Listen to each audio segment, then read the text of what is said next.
பலமடைந்து தேகக்கலைகள் நிற்க சக்தி சேனைகள் சோபனம் சோபனம் வந்த மந்திரினியும்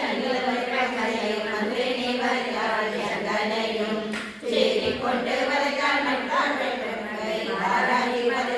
சுக்கரனையும் வந்த சேனைகளின் மற்ற உருவங்கையும் மறுபடிட வருகாணஸ்வருடை அறிந்து கொள் 3 நாள் யுத்தம் முடிந்ததினி அம்மனுக்கே ஜெயம் சோபனம் சோபனம்